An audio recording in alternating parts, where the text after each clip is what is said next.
No i dobra, rozpoczynamy nasz trekking. Zdania są pomieszane. Pan mówi, że jeszcze 1,5 godziny. Na internecie pisze, że 2 godziny. A ja sądzę, że zrobimy to w godzinę.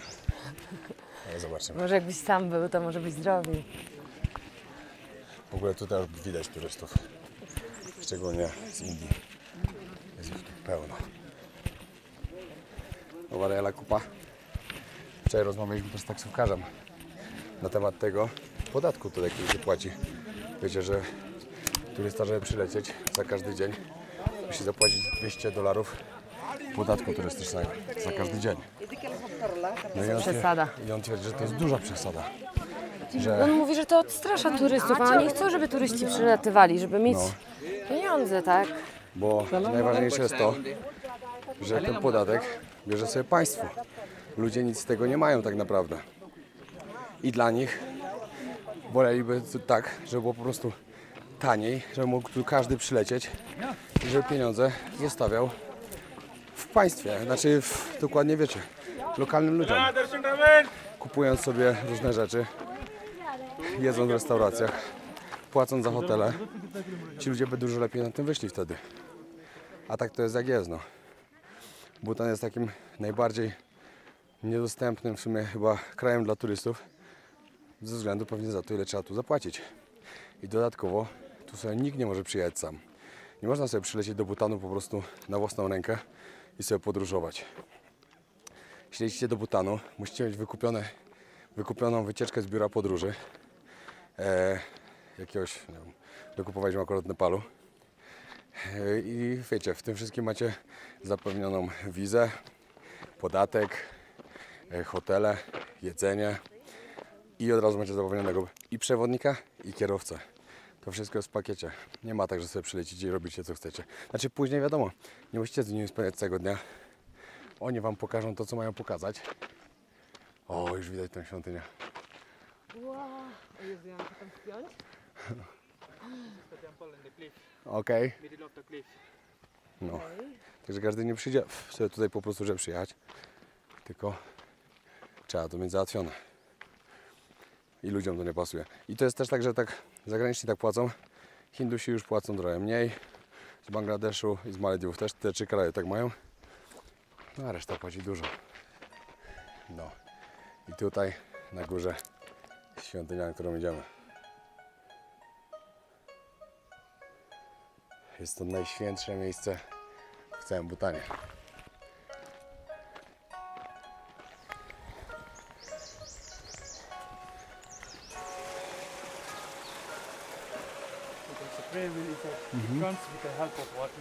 Okay.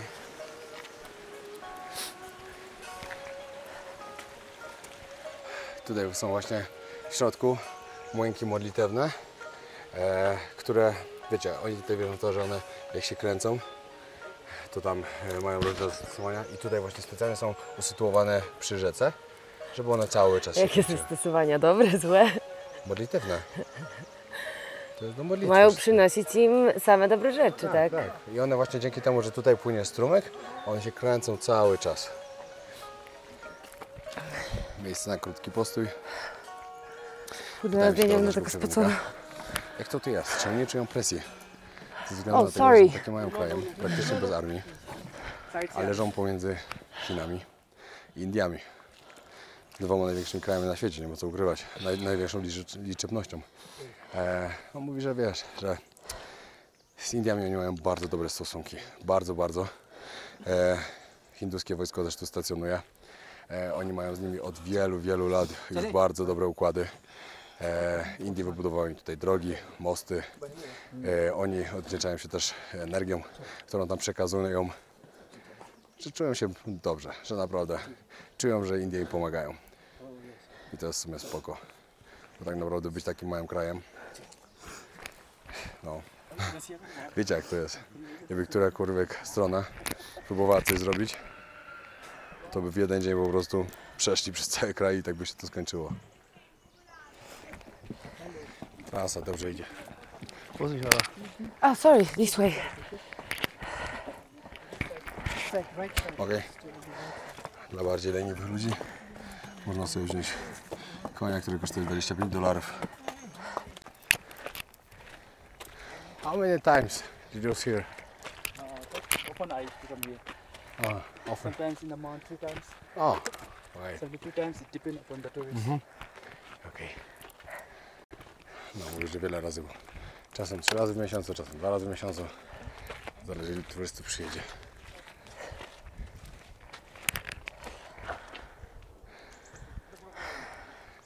No i cały czas praktycznie się idzie tak do góry. Cyk, cyk, cyk, cyk, cyk. I tam za drzewami to widać. Połowę mam za sobą. No i tam przed nami widać. Co do tej świątyni, to też ona w ogóle się nazywa w przetłumaczeniu Gniazdo Tygrysa. Czy Tygrysie Gniazdo, coś takiego. Ale wielu architektów właśnie teraz nie może po prostu sobie tego wyobrazić, jak oni potrafili tam, w takim miejscu wybudować taką świątynię. Są dwie legendy z nią związane. Dlaczego akurat ona powstała tam? No ale to później wam opowiem, jak już będziemy na górze i z widokiem na nią.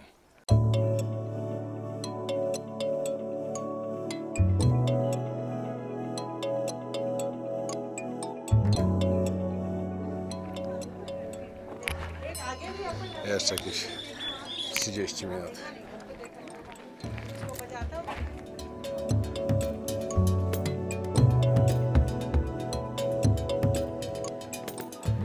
Miejsce na foteczkę, że na pewno na górze będą dużo lepsze miejsca i bardziej będzie widać świątynię.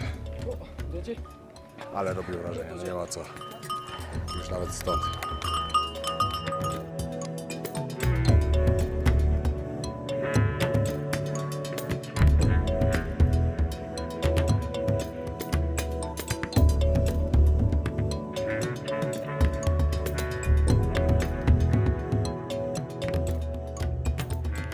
I co? Fajnie to wygląda.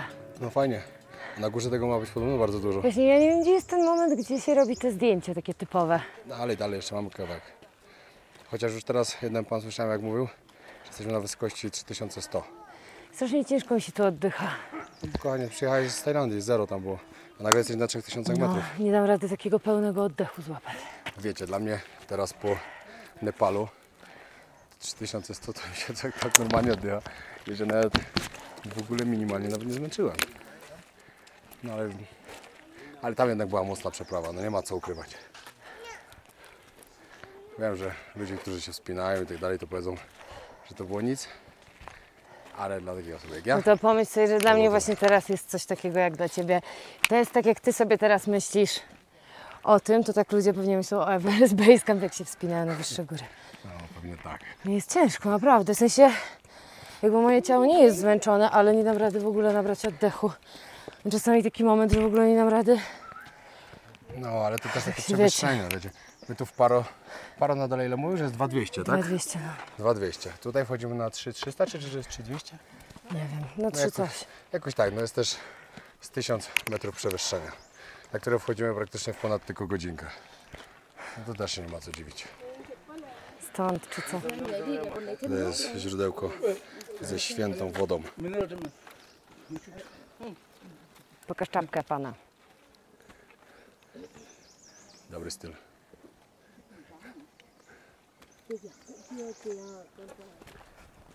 Jesteśmy coraz bliżej. Zaraz tam praktycznie będziemy.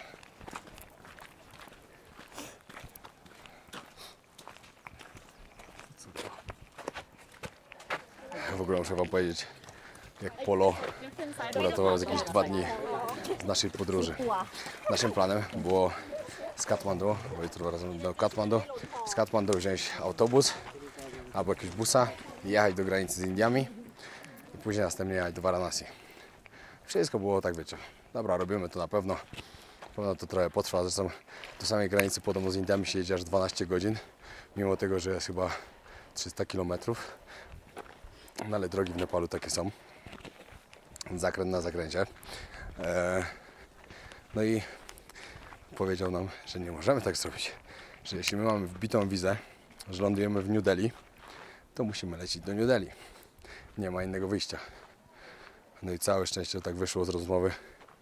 No i pierwsze miejsce, które zaczynamy właśnie Indię zwiedzać, to będzie New Delhi. No ile tu tego wisi. Takie coś? O to Ci chodziło? No, o to. Patrzcie, to co rośnie na tym drzewie. Nie wiem dokładnie jak to się nazywa, ale to rośnie tylko w miejscach, gdzie jest niesamowicie czyste powietrze.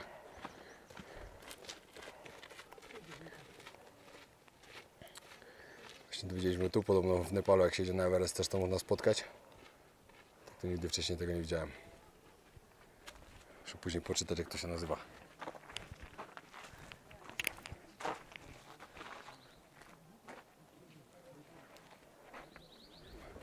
O, cudownie to wygląda.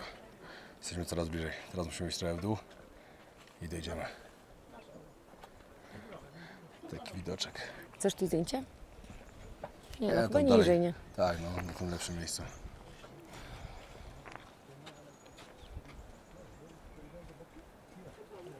Wiecie, na początku, przed chwilą mówiłem wam o tym, że ludzie się zastanawiają, jak oni to tu wybudowali. No ale dobra, Ala mnie szybko sprostowała, a wyobraź sobie, jak budowali Machu Picchu. Nie, że sprostowała, tylko sobie tak powiedziałam, słuchaj, to chyba jest nic w porównaniu do takiego Machu Picchu. No to jest w sumie wybudowana świątynia, a tam miasto. Miasto i to jeszcze, tutaj jest blisko do doliny tak naprawdę. Wiadomo, nie jest jakaś mega łatwa droga, No. ale są 2 godziny powiedzmy. A Machu Picchu Wspaniaczki. jednak było tak schowane w takich górach, No, że jakby ktoś przypadkiem go nie odkrył, to po prostu To- by się nie dało. Nie? no. Dobra, idziemy dalej, bo chcę zdjęcia ładne tam i filmy, żeby wam pokazać z bliska. Well, it was all of us that might be best. We just wanted to not cover the Niesamowicie to wygląda, naprawdę. Jestem pod dużym wrażeniem. Wiele rzeczy już ładnych w życiu widziałem, ale to robi na mnie też duże wrażenie. No teraz super. Wcale się nie dziwię, że to jest najbardziej popularne miejsce w Bhutanie. Ej, ja normalnie na to patrzę i słyszę ty, ty, ty, ty, ty, ty, ty, ty, ty. Mam Naprawdę. nadzieję, że wiecie skąd to jest. To Wow. naprawdę tutaj, w ogóle ja się dziwię, bo ja nigdy nie widziałam tego w żadnych filmach, żeby to było użyte. Jak ktoś z Was ma wiedzę na ten temat, to dajcie znać, bo to jest przecież scenografia centralnie jak z jakiegoś filmu właśnie. No. Tu brakuje tylko takiego smoka, który będzie lądował na tej skale. Dlatego Bhutan to królestwo smoka. No. Dobra, jak jesteśmy tutaj, to powiem wam od razu 2 legendy. Dlaczego akurat ta świątynia została To daj, ja cię wybudowana ładnie w nagram tym z miejscu? tłem. Dobra, są 2 legendy na temat tego miejsca. Pierwsza, że w 1962 roku powstała tutaj jaskinia. Ze względu na to, że w VIII wieku guru Rinpoche medytował tutaj 3 lata, 3 miesiące, 3 dni i 3 godziny. A to jest chyba założyciel tybetańskiego buddyzmu, tak? Tak, i ze względu na to właśnie ona powstała tutaj na wysokości ponad 3000 metrów. A druga legenda jest taka, że on po prostu leciał na tygrysie i wylądował właśnie w tym miejscu, że tutaj było tygrysie gniazdo. I Dlatego się nazywa dlatego tak się nazywa i dlatego tutaj powstało. Która z nich jest prawdziwa? Obie Nie ma- na pewno. Na pewno obie, ale to są tylko legendy. Także pamiętajcie, w co chcemy wierzyć, w to wierzymy. Ja to wierzę, że on tutaj na tygrysie wylądował, a ty? A, może być. Ale nie, no naprawdę robi to ogromne wrażenie. A Jeszcze jeszcze... kolejną rzeczą jest właśnie to, że mnisi jak tutaj przyjeżdżają, medytują podobno przez 3 lata, Tak. w ogóle nie schodzą na dół. Ludzie po prostu, im, nie wiem, czy ktoś im tu dostarcza to Na jedzenie, pewno. ktoś, no, czy, na pewno tak, ale nie wiem, czy inni mnisi, czy ludzie po prostu dary składają. I Ale- jeszcze jedna ciekawostka jest taka, że w 1998 roku spłonęło, i to tak porządnie spłonęło, mnóstwo cennych obrazów, artefaktów. Zostało spalonych, już nie dało się tego naprawić w żaden sposób. I został ta świątynia została odnowiona. Powiem wam jeszcze tyle. Zanim zobaczyliśmy to miejsce, 2 ostatnie dni dla mnie to były bardzo cienkie. Uważałem, że naprawdę chyba nie warto. Ale żeby zobaczyć tę świątynię, to naprawdę myślę, że to jest miejsce, które zapamiętam. Na pewno z tym No. będę kojarzył tylko Bhutan, bo to jest najlepsze, co tutaj widziałem. Jestem naprawdę Wiecie co, pod ja dużym myślę, że wrażeniem. może jak ktoś jest na więcej dni tutaj, to ma okazję pojechać do jakichś innych miejsc, ale pamiętajmy o tym, że tutaj nie ma lotniska, bardzo długo się pokonuje tę trasę samochodem z jednego miejsca do drugiego. Z tego miejsca, gdzie nasz przewodnik mieszka, to się jedzie 3 dni, więc to jest nie do zrobienia, jak się przyjeżdża na 4 dni. Więc podejrzewam, że jak ktoś tu przyjeżdża na dłużej, to być może jest więcej ładnych, ciekawych rzeczy. Pewnie tak. Ale z tego, co my widzieliśmy, to jest zdecydowanie numer 1. No. Idziemy zobaczyć do środka, tylko tam niestety nie możemy nagrywać. Właśnie tak teraz rozmawiamy z Alą i to jest na pewno jedno z topowych miejsc, które zrobiło na nas takie wrażenie, Zdecydowanie. jak na przykład Machu Picchu No. lub nie wiem, wiele jest. No, Ta skała, nie wiem, czy, bo ty pokazywałeś tutaj, jak to wygląda, że to jest taka, wiecie, jest totalna- przepaść. tak, Właśnie, ja chyba tego u siebie dobrze nie pokazałam, że to jest taka przepaść. niesamowite to jest.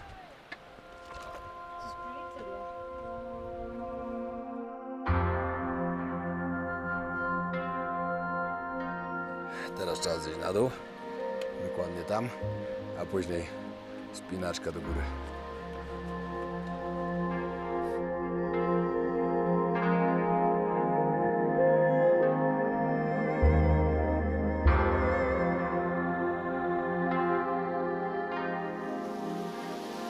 Wodospad. Tutaj już też jedna część jakaś wybudowana. A tam jeszcze wspina Ala. Żebyście zobaczyli, jaka tu jest przepaść też i na jakiej skale to jest zbudowane.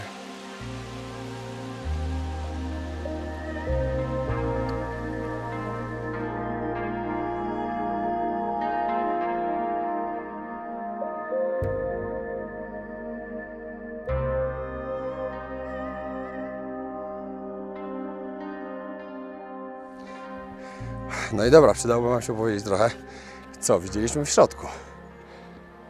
Byliśmy w sumie w 5 osobnych pomieszczeniach tam. W ogóle było tam mega zimno. Wiecie, no wszędzie kamień. Wejście było do jaskini zamknięte. Tylko raz w roku otwierają. W tym miejscu, gdzie właśnie medytował guru. No ogólnie było... Pomieszczenia były, w których też ludzie medytowali, śpiewali, czy raczej modlili się, ale to tak jakby śpiew. Było bardzo dużo różnych takich dużych figur właśnie Buddy drugiego, Buddy trzeciego, czekajcie, trzeci czy też był. Powiem Wam w ogóle rzecz, o której się dowiedziałem. Bo w jednym z odcinków Wam mówiłem, że tutaj wyznają 3 postacie Buddy. Budda pierwszy, czyli ten taki najbardziej popularny. Budda drugi, gdzie właśnie to jest ten guru, który na jego cześć właśnie tu medytował, tu wylądował na tym tygrysie latającym. To jest ogólnie Budda ludzi żyjących w Himalajach. I Budda trzeci jest typowo dla Butańczyków. Wyznają go tylko Butańczycy i oni tylko w niego wierzą. W żadnym innym kraju go nie ma. No. Mam nadzieję, że mniej więcej Wam wytłumaczyłem. Ale było to warto przyjść. Jesteśmy turbo głodni już. Po drodze idziemy jeszcze do miejsca, gdzie tu jest kawiarnia. Można się kawę napić, zjeść obiad z widokiem jeszcze na tą świątynię. Niesamowicie. Podróże są wspaniałe, że można takie miejsca odwiedzać i bardzo się cieszę, że mogę Wam to pokazywać, że możecie zobaczyć, jak to wygląda.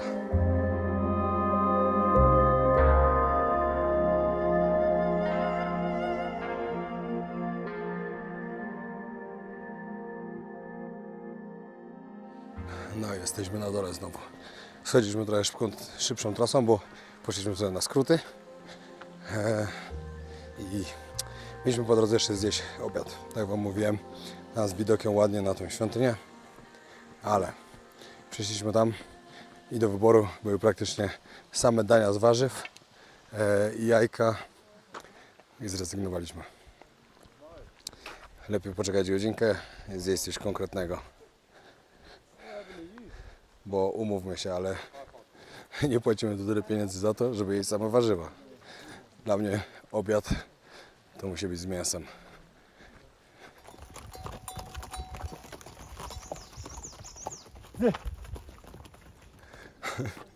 Patrzcie to. Ledwo jaka minimalna górka.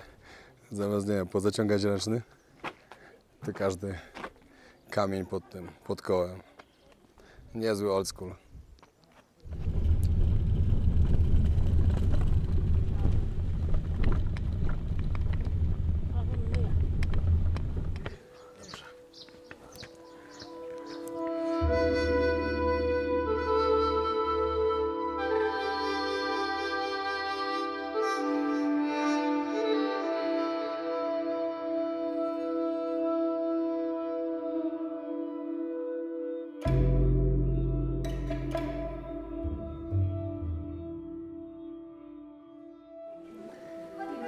Tak to wygląda w środku.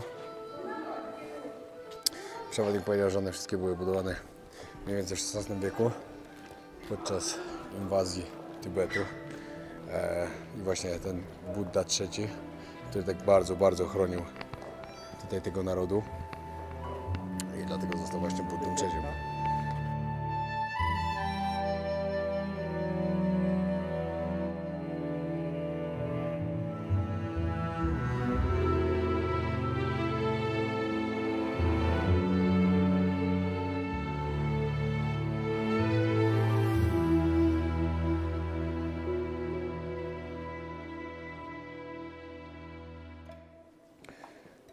Powiem wam, że naprawdę super to tu wygląda.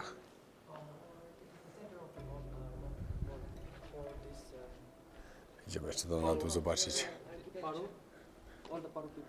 Ale naprawdę widać tu wiek, z którego to jest.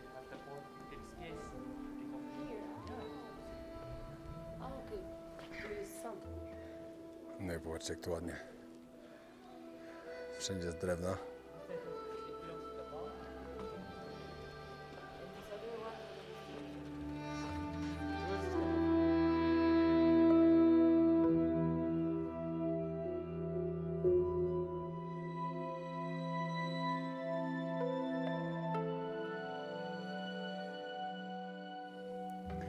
No i to jest ten Buddha III. Gostyk z brodą.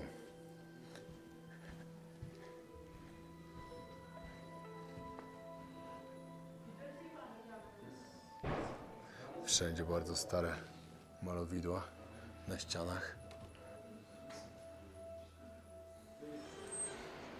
Po czasie dowiedziałem się, że nie mogę nagrywać w środku, ale coś tam zobaczyliście. No i przyjechaliśmy teraz popróbować lokalnego piwka. To jest fabryka, gdzie wyrabiają.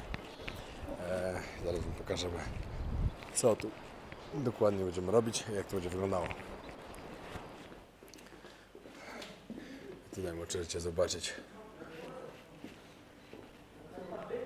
kotły i zbiorniki.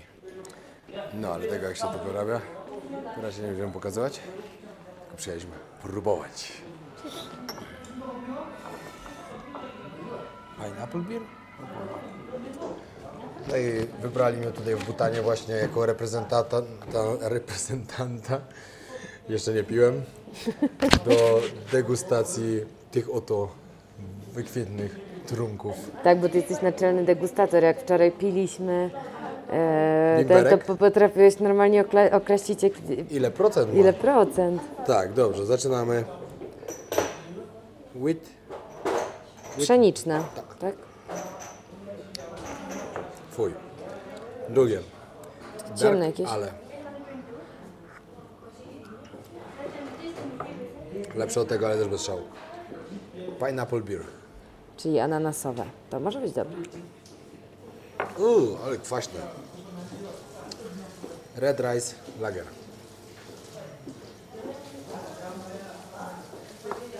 Piwa są wygazowane w ogóle. Local Pale Ale. Pale Ale. No dobra, jak na razie to Pale Ale najlepsze. Tutaj Nie palę, ale jestem zalegolem. Pale jestem zalegolem, dokładnie. No dobra, czasem palę. Ja nie.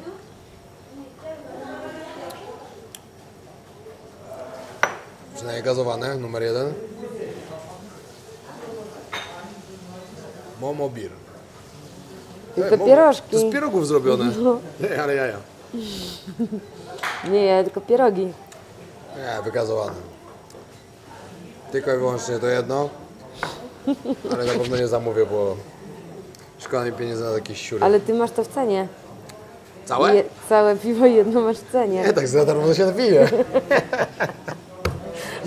Jak za darmo to pyszne. Pycha. Wykwintny trunek. Lepszego nie piłem nigdy, tak wam powiem. Cheers. Cheers. Oczywiście nie mogłem zapomnieć kupić magnesów dla rodziców. Pamiętajcie, rodziców trzeba kochać i pamiętać o nich wszędzie. Dlatego w każdej podróży coś kupuję. Znaczy tu tylko magnes przywożę, bo nie ma miejsca na nic innego. Ale z każdego kraju moi rodzice dostają magnes. No i mój brat też sam. Z Moniką i z Zuzią. No. A tutaj trochę więcej symbolów szczęścia. To jest dość spory wariat. Tak to mają, tak to mają. Jedziemy właśnie na jakąś kolację. Normalnie jest w hotelu zawsze, a dzisiaj jakoś coś wymyślili lepszego. Zobaczymy, co to będzie. Ale tak nam się nie chciał ruszać. Po prostu po tym trekkingu byliśmy wykończeni. Jak już się położyliśmy w łóżku, to nam się kompletnie nie chciało wstawać, no ale trzeba było. Tutaj przyjechaliśmy na kolację. Jechaliśmy naprawdę kawał drogi.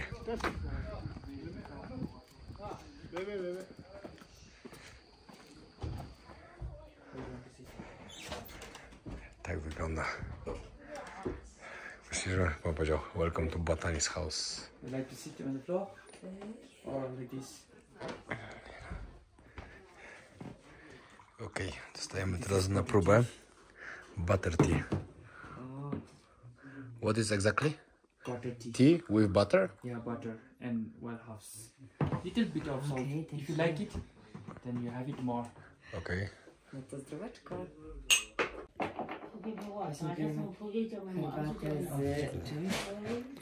Z masłem. No, z masłem i z czymś jeszcze. O, tu coś jest jeszcze w tym. Pachnie trochę jak ginger chyba. Pachnie imbirem, no. Imbirem, no. Gorące strasznie, ja też się gorące This is a roasted Okay. rice. Roasted rice, okej. Yeah, from the rice. Tutaj dmuchany ryż jeszcze do tego dają. This kind of snacks. Próbujala.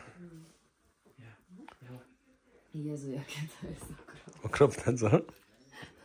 Butter doesn't have taste. This is oily, so that's why they eat. But you like it? You like it? Oh!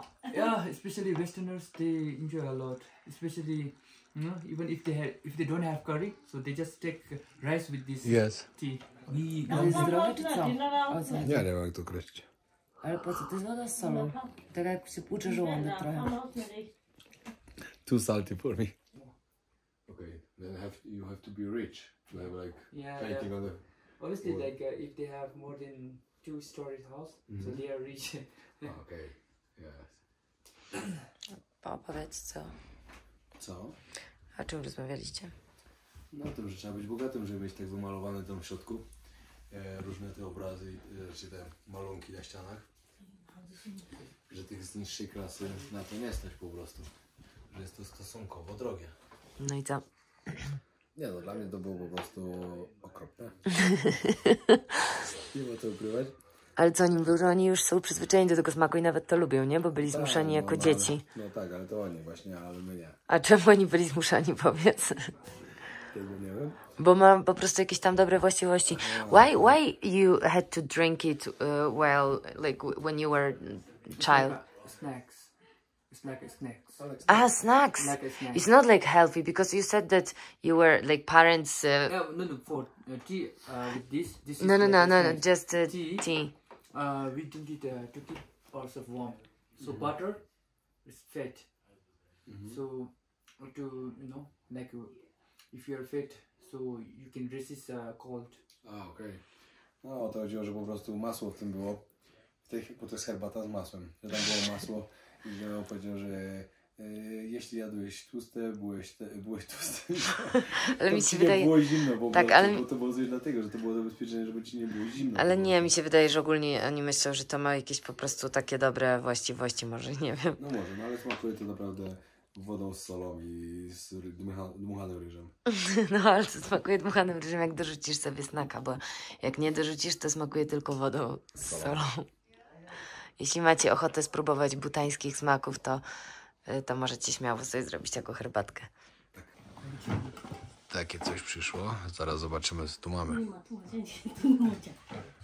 It will be wooden one. For Bhutanese, special Okay. one will be wooden one. Okej. So in order to have a bond, love, so they have this one. So it's never been washed. So they have a scarf that is always kept inside. So we don't put rice curry in, with the rice. We have curry separate. So we just take with our hand, and it's never been washed. Okay. So after finishing, we just close it and keep it. So the upper one will be for wife, and the lower one will be for the for the husband. Okay, in order to have a bond, good relationship, love. So they have the wooden ball. And this is the red rice from the field. No i dobra, tak tu mamy. Pokaż, jakie fajne danie pan sobie nakłada. O, tutaj popatrzcie. Yeah. Chili with the cheese. Chili with the cheese. Yeah. This is To jest- fish. To jest dla nich takie coś, co uwielbiają po prostu. Chili z serem. Ale mają bardzo tłustą kuchnię. Bardzo. Patrzcie tutaj. Sama słoninka. To dobra. I think they have edited with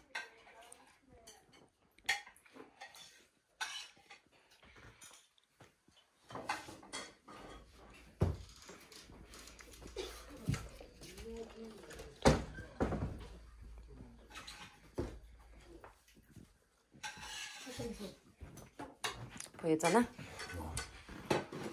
Dobre było? Dobra. Ale powiedz, jakie słowa się nauczyłaś tybetańskiego? Kadinczela. Czasem nie trzeba tego. No tak. Tylko tak. Ja już mam naleciały z tajskiego. Kadinczela. O, tutaj jeszcze inny pokój przygotowany. Powiedzieli, że nas chcą zabrać, żebyśmy zobaczyli, jak wygląda naprawdę takie typowe butańskie miejsce, taki domek. Jak się je, oni normalnie jedzą na ziemi. Że się siedzi na ziemi, podaje się posiłki. No i opowiadał nam właśnie pan, że do wszystkiego chili. Totalnie do wszystkiego. Uwielbiają chili. Zresztą widzieliście, jaką sobie sałatkę zrobił. Chili pomieszane z serem. Everything was good.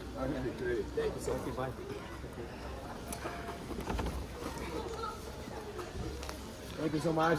Thank you, bye bye. A co to się stało, że tu wracasz? Nie, wróciliśmy. Nie no, w Butanie po prostu to jest tak fajnie, że wróciliśmy tutaj. Wziąłem swoje wyżywienie i przyjechaliśmy z powrotem. Musimy je zwrócić. Przyjechaliśmy tu zwrócić wyżywienie właśnie. Niestety wstaliśmy o 6 rano, żeby jechać na samolot o 7:50. Okazało się, że lecimy Nie ma tego samolotu. i lecimy o 10:50. Także wróciliśmy. Tak, a najlepsze jest jeszcze to, że mówiliśmy, że mamy o 10:50, ale nasz pan przewodnik się upierał, że 7:50. No, ale też Ale taki, miał tak agencja mu napisane, wysłała. To nie agencja. jest jego błąd, tylko agencja mu tak wysłała. Tak. Także wija na agencji. Tak. Oby nam dali śniadanie, abyśmy mogli wrócić do swojego pokoju, no to 3 Może mi się godziny. wydaje, że nam okazali tu siedzieć. Czas na podsumowanie naszego 3-dniowego pobytu w Butanie, w Królestwie Butanu, dokładnie w Królestwie Smoka. Powiem tak, zacznijmy od tego, ile nas to kosztowało. Za 3 dni tutaj na 2 osoby zapłaciliśmy 15 000 złotych. Masakra. 15 000 złotych, że spędzić 3 dni tutaj. Powiem tak, ładne rzeczy tu zobaczyliśmy, naprawdę ładne, ale nigdy w życiu bym nie zapłacił takich pieniędzy, jakbym wiedział, co tutaj mnie spotka. Naprawdę, zdecydowanie ten podatek turystyczny to jest taka totalna przesada, no że szok. No. Dobra, a co Ci się najbardziej podobało? No wiadomo, świątynia była świetna. Świątynia to był numer 1. Pierwszy dzień też był fajny w miarę, bo zobaczyliśmy, wiecie, to narodowe zwierzę tutaj, tego takina. Strzelanie z łuku było śmieszne, szczególnie w Ali wykonaniu. Ja czekam, aż Ty skończysz swoje i ja później powiem swoje. Tak. Jedzonko było dobre, to fajnie nas traktowali, no nie ma co ukrywać. Nie wiem, czy mogę powiedzieć, że to jest najszczęśliwszy naród na świecie, ponieważ od Tajów dużo bardziej bije szczęście. Zdecydowanie. Ja zauważyłam, żeby oni byli jacyś bardziej uśmiechnięci niż, Tak, na pewno nie są. niż w jakichś innych. Może im się tu żyje po prostu fajnie, ale Może, no. na pierwszy rzut oka tego wcale nie widać, żeby oni byli jacyś mega szczęśliwi. Taksówkarz nam bardzo na przykład narzekał na to, że taki podatek turystyczny tutaj jest i że mało turystów przylatuje. Wiecie, bo to naprawdę odstrasza. Jak ktoś ma zapłacić $200 tylko za sam podatek, ja już nie mówię o wizie, o wszystkich innych rzeczach, to no niewiele osób będzie po prostu na to stać, bo czy stać, no może by i było stać, nie o to chodzi, tylko jak ktoś ma wydać na kilka dni takie pieniądze, no ale dobra, ja Wam szybko powiem, co mi się najbardziej podobało. Oczywiście Tiger, bo wygląda jakbym był jakimś Chopinem, więc tak, mi się najbardziej oczywiście podobała świątynia, super była. Jedzenie dobre, ale no, na przykład dla mnie bez porównania do Tajlandii. Bardzo mi się podobało strzelanie z łuku. To było takie śmieszne, jak oglądam te filmy, to normalnie mam taką bekę, no ale każdy z nas kiedyś był debilem przez jakiś moment. Nie wierzę, że żadna z osób nie miała takiego momentu, że myślę, Jezu, ja co ja w ogóle gadam. Więc bardzo mi się to podobało, mega to było śmieszne. Ale w ogólnym rozrachunku, biorąc pod uwagę wszystkie aspekty, cenę, jedzenie, wszystko, to daje 5 na 10. Moim zdaniem też. Moim zdaniem płacenie takich pieniędzy za to, żeby zobaczyć to, co zobaczyliśmy, nie ma szans. 5 Nie. na 10, na pewno. Nie dałbym na więcej pewno nie drugiego. wrócę. Wiecie, jakby fajne, naprawdę ciekawe miejsce, ale no nie za takie pieniądze. Ja uważam, tak obiektywnie mówiąc, że to jest duża wieś, po prostu ten kraj to jest duża wieś, bo tu wszędzie są tylko pola, jakieś pojedyncze domy i tak dalej. Ja myślę, że to jest fajne miejsce dla kogoś, kto na przykład lubi trekking. No, może tak. No. Na pewno Ale- jest dużo pięknych miejsc. No tak, ale zapłać sobie za trekking, No, właśnie. za każdy dzień $200, żeby iść tutaj na trekking, jak pojedziesz sobie do Nepalu i wiesz. Ja myślę, że tak, bo rzeczywiście dużo osób na to narzeka, więc być może ten podatek zostanie troszeczkę zmniejszony. Jeżeli tak by się stało i Wy to będziecie oglądać już po zmniejszeniu podatku, to pewnie przyjedźcie sobie tutaj, bo jest, no to jest jakaś inna trochę też, inne miejsce. No. A moim zdaniem, strasznie, ale próbujesz dyplomatycznie. Nie, to trzeba szczerze mówiąc, szczerze mówimy. Moim zdaniem to jest nie warte tych pieniędzy. Za 15 000 złotych spędzilibyśmy gdzieś bardzo długi okres czasu, bardzo długi. W Tajlandii za to... W Tajlandii byśmy 3 miesiące za to żyli. Druga sprawa, myślę, że to jest kraj raczej dla ludzi, którzy chcą zwiedzić cały świat i powinni tutaj przyjechać, żeby go po prostu mieć na liście. Za takie pieniądze, podsumowując, za takie pieniądze nie warto. Zdecydowanie nie warto. To było na tyle. Mało było takich naprawdę rzeczy, które byśmy powiedzieli, o wow, fajne. No zamek tylko. Znaczy nie zamek, tylko świątynia. No. Świątynia tylko taka była. Architektura jest bardzo ładna, to nie ma co mówić. Jakby ogólnie ich nastawienie do sztuki, bo to trzeba przyznać, mówiłeś to już, że oni tutaj naprawdę bardzo cenią sobie sztukę. Bardzo. I to czuć na każdym kroku. No tak, no ale płacić tyle pieniędzy, żeby pooglądać rysunki na ścianach, no nie, no bez przesady. Także koniec końcem, Nepal zaliczony, doliczam go do mojej listy krajów, czyli Bhutan, bo do Nepalu lecimy teraz. 95. kraj zaliczony, ale koniec końcem, jakbym wiedział, że tak będzie, to bym nie przyjechał, ale zapraszam Was na serię do Pola. On akurat trafił, jak był tutaj festiwal. Ten festiwal jest tylko raz w roku. Miał niesamowite szczęście, także on Wam na pewno pokaże Bhutan z innej strony, niż my go pokazaliśmy, jak wygląda normalnie w ciągu całego roku. Także, no cóż, jest jak jest. Ale dzięki, że oglądaliście. Tak, dzięki, że oglądaliście. I pamiętajcie, że jutro rano lecimy do Indii. Rozpoczynamy nową serię. 3 tygodnie po Indiach. Będzie dużo fajnych miejsc, dużo ciekawych odcinków, wielu ciekawych gości na kanale. Także zapraszamy serdecznie. Będzie na coś. Tak, nie omijajcie żadnego odcinka, bo każdy będzie mocny. Będziemy robić daily vlogi, żebyście codziennie dostali dawkę czegoś fajnego. Będzie fajnie. I tak w ogóle jest dzisiaj 14? 15. 15, no właśnie. 15. Dzisiaj właśnie przed chwilą szczeliło 300 000 na kanale Podróże Wojownika. Także dzięki wielkie, że jesteście. Dzięki każdemu, który zostawił tę subskrypcję, który śledzi kanał i który nas dopinguje. Jesteście naprawdę najlepsi. Pozdrawiamy serdecznie. Na razie.